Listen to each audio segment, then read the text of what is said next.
Hello, everybody, and welcome to Boundary Line Podcast. My name is Dillon, and I've got Sheldon with me as usual. So, Sheldon, how's it going? All good, all good. Can't wait. Less than a day to go, in fact, for the big day. Yes, less than a day to go for the big day, and the team which we are discussing today is going to be the Royal Challengers of Bangalore, the team which narrowly comes close every year, or not every year, I would say, but almost. And then disappoints their fans. And every year the fans gather out in large numbers. So, Sheldon, let's jump straight into it then. Yes, the most dramatic side, I feel, in the IPL. I mean, no one has highs as high as RCB and lows as low as them, right? I mean, they have the highest score in IPL, and I think they have the lowest score as well. So that just shows the difference. Oh, that was just a horrid game to watch. So, Sheldon, looking at the squad, I feel this year they've got a much decent squad, I would say, with a good investment in Aaron Finch and Chris Morris. I think Aaron Finch is a very big signing for RCB. I think for too many years it was the big two, as we all know, and AB and VK, the two main pillars of Bangalore.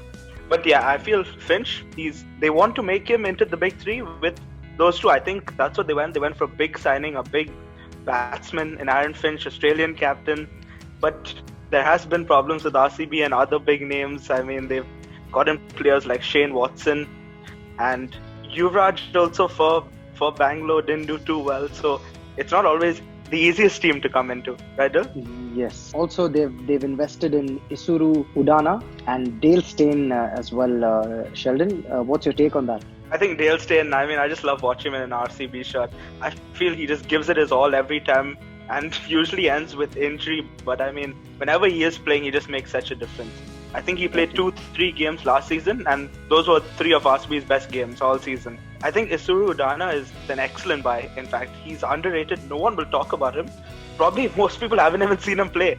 He's an excellent bowler on these slow pitches. He'll definitely come in handy when it gets later into the tournament, and he's got quite a long handle as well with the bat. Who do you think is going to be the MVP? I think for RCB to do well, Chris Morris has to do well. They've invested a lot into Chris Morris. I think it's too much for him personally, but they've almost put him in a 2-for-1 role. One for they want late hitting in the batting order, and they want him to bowl in the death overs. It's a huge responsibility. And Dil, what do you think about Chris Morris? Was he worth it? Very difficult to not to include him also and to include him also, because where does that leave, because you have to play Aaron Finch and AB de Villiers. That's no doubt about it. So your other two going into the game, maybe Moeen Ali, maybe Isuru Udana.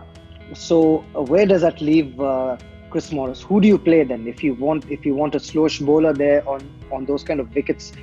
You will have to leave out Chris Morris, and that means RCB will play with one less batsman. They have another good investment in Joshua Philippe, who's done really well in the Big Bash League, I think, and who was the highest scorer, or who won them the Big Bash League this year. Yeah, he was one of the leading top scorers in the Big Bash, and even was man of the match in the final. So big game player Philippe. Huh? But another person who I'm really looking forward to play is Dev Dutt, the young batsman from Bangalore. He's an opening batsman, left-hander, and is really impressive. Has done really well in for the under-19 teams, and even in the Ranji. Yeah, I've been hearing a lot about him actually. He's quite the hitter, right? And if he could click for RCB, that would just put so much less pressure on the big 2 and 3 of RCB. What do you think are the weaknesses? I think it depends on the balance of the side, because I think the bowling still. It's a bit questionable, the pace attack at times. I mean, and if they do go for too many foreign pacers, then it leaves the batting a bit open. So it's a huge question mark about the balance of the Bangalore side. Because if you want to strengthen the bowling, you could play Udana and Steyn, and that makes it a lot stronger, the bowling attack. Yeah. But then you'd have to only play Finch and AB, and there wouldn't be a Chris Morris or Moeen Ali in the side. That leaves the all-rounder spot a bit open. Yes, again, they've always, year after year, you see RCB saying that, okay, the batting looks good, but where have they lost the games when it comes to that death bowling? And that's the place, I think, where they've struggled the most year after year after year. You see RCB picking teams, and this year I still feel, even with the team, even with the squad they've got this year, the death bowling might be a big problem for RCB again. I think in the bowling attack, the three guys who should definitely start in terms of Indian bowlers are Yadav, Saini and Chahal. They should really start every game for me, because you need a good Indian foundation, I feel, like the successful sides in the IPL. So it would be those three. Time now for the big question, Sheldon. And where do you see RCB finishing this year? I think the start is very important for RCB. A good start, and I think they could go all the way. I've been telling everyone I've been talking to for the last month or so, this is their year. 2020, it's a strange year. Anything can happen. Having this kind of a squad now with Finch and the balance with Morris and getting Dale Steyn back in, you've got Moeen Ali. But here's hoping that, RCB will eventually do well in this year's edition of the IPL, and hoping to watch them lift that cup after narrowing close in the past years. So them to beat Mumbai in the final, right? Not, no comments on that as of now. But hey, you never know.